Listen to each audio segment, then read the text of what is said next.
Inverse variation. In previous video, I discussed what is direct variation, what is variation. Now in this video, I discuss what is inverse variation.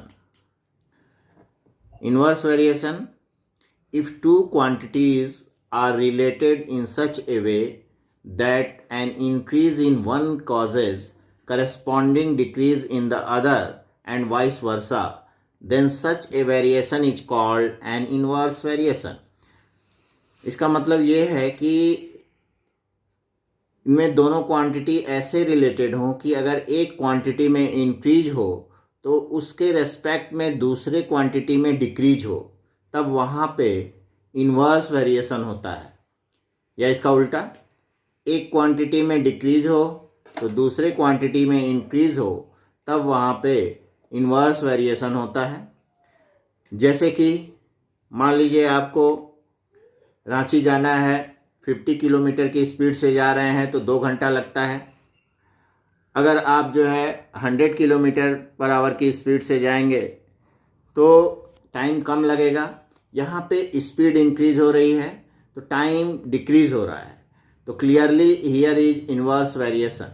तो inverse variation में एक quantity अगर बढ़ेगी तो दूसरा जो है उसके रेस्पेक्ट में घटेगी, या एक घटेगी तो दूसरी जो क्वांटिटी बढ़ेगी, तब वहाँ पे इन्वर्स वेरिएशन होता है।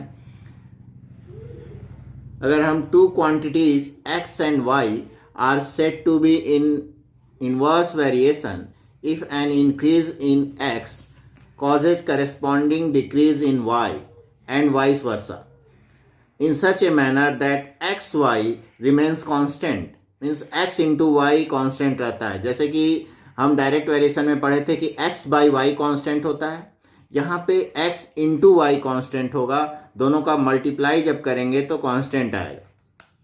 तो इन्वर्स वेरिएशन के लिए हम जो है x into y कांस्टेंट लेंगे। इस पे डिपेंडेंट हम वर्कशीट 2 डिस्कस करते हैं। Worksheet 2 question number 1। क्वेश्चन 1 में पहला क्वेश्चन है, in the following table A and B vary inversely, fill in the missing values.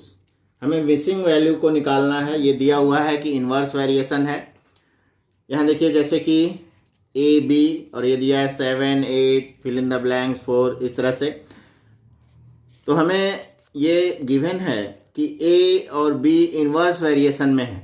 तो for inverse variation A into B हमेशा कांस्टेंट होगा, दोनों का मल्टीप्लिकेशन। तो उसी तरह से हम लेंगे 7 इंटू 8, ए इंटू बी मतलब 7 into 8 is equal to fill in the blanks into 4, और fill in the blanks is equal to 7 into 8 divided by 4। Result comes out 14। इसी तरह से इसका सेकेंड है, जैसे इसी में हम लिए 7 into 8 is equal to 28 into fill in the blank. तो 56 is equal to 28 into fill in the blanks, therefore fill in the blanks is equal to 56 divided by 28। Result comes out 2। तो इस place पे जो 28 के नीचे है fill in the blanks, उसमें हम 2 भर देंगे। इसी में सेकेंड जो दिया हुआ है, देखिए सेकेंड में ए बी और इसमें 2.5 8 4 और फिल इन द ब्लैंक्स। तो यहाँ पे भी दिया है कि ये इन्वर्स वेरिएशन है। तो इन्वर्स वेरिएशन के लिए वही प्रोसेस जो हम पहले में क्वेश्चन में किए। 2.5 into 8 is equal to 4 into fill in the blanks, therefore fill in the blanks got 5 after simplification. तो सिंप्लीफाई करके हम 5 ला देंगे। इसी तरह से पहला और 0.5 वाले को लेंगे तो 2.5 multiplied by 8 is equal to 0.5 into fill in the blanks, therefore fill in the blanks is equal to 2.5 multiplied by 8 divided by 0.5। After simplification we get 40। तो हम फिल इन द ब्लैंक्स में यहाँ पे 40 आ जाएगा। तो इस तरह से हम फिल इन द ब्लैंक्स को बना लेंगे। अब हम क्वेश्चन नंबर 2 डिस्कस करते हैं इस वर्कशीट का। Question number 2, question says the science teacher asked the student of class 8 to make a project report on pollution. When 10 students work on it, the work get finished in 3 days. How many students are required so that work finish in 2 days? यहाँ पे दो quantity दी हुई है, number of student और number of days. यहाँ पे हम जो है एक टेबल बनाएंगे, जैसे डायरेक्ट वेरिएशन बनाते थे वैसे ही यहाँ भी एक टेबल बनाए। यहाँ पे दो क्वांटिटीज हैं, नंबर ऑफ स्टूडेंट जो वर्क कर रहे हैं, तो number of students, and number of days, वो कितना डेज ले रहे हैं। तो पहले में देखिए दिया हुआ है कि 10 स्टूडेंट वर्क कर रहे हैं, तो they finish the work in 3 days, 3 दिन में काम को कंप्लीट कर ले रहे हैं। तो how many student are required so that finish in 2 days, तो आप काम को 2 दिन में कंप्लीट करना चाह रहे हैं। तो देखिए कोई भी काम है, फिक्स काम है, अगर 10 स्टूडेंट है तो 3 डेज में कर लेते हैं। अब वो चाह रहे हैं कि हम 2 दिन में ही काम कंप्लीट हो जाए, तो 2 दिन में काम कंप्लीट करने के लिए नंबर ऑफ स्टूडेंट बढ़ाना होगा, बढ़ेंगे नंबर ऑफ स्टूडेंट, तो इसका मतलब जो है नंबर ऑफ डेज डिक्रीज हो रहा है और नंबर ऑफ स्टूडेंट जो आएंगे वो इंक्रीज होंगे, वो ज़्यादा आएंगे।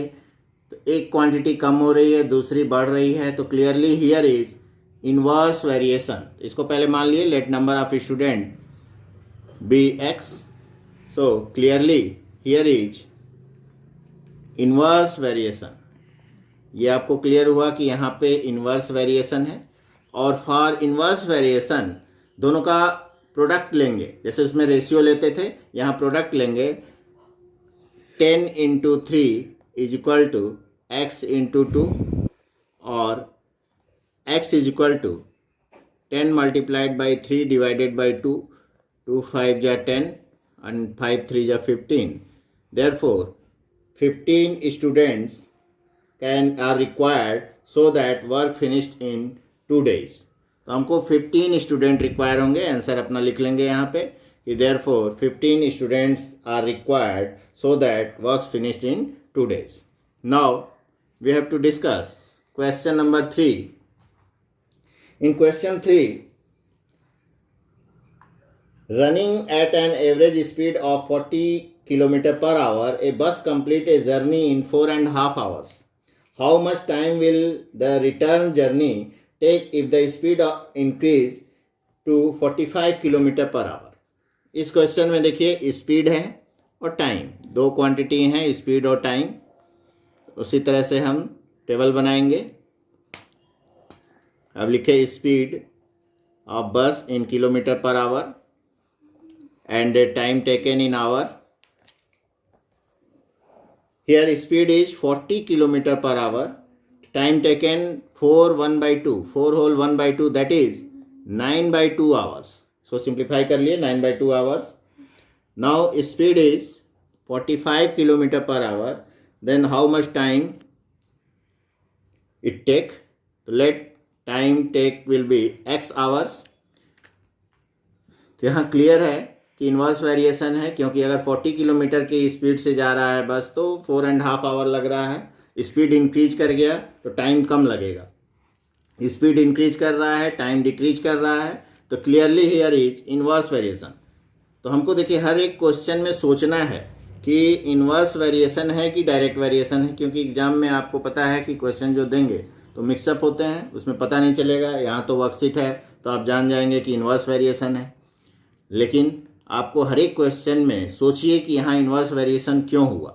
यहाँ पे इन्वर्स वेरिएशन के लिए आपको बताया गया x इंटू वाई, यहाँ x speed in kilometre per hour को मान लिए और टाइम y को, तो x into y, x into 9/2 is equal to 45 into x, और इसको 2 से कैंसिल कर दिया, यहीं पे 20 आ गया, और x is equal to 20 into 9 divided by 45, 5 4 जा 20, 5 9 जा, और 9 9 कैंसिल हो गया, तो दैट कम्स आउट 4 आवर्स। तो यहाँ हो गया आपका how much time will return journey to take the speed. तो time taken in return journey is 4 hours, 4 घंटा लगेगा लौटने में उसे। Now question number 4।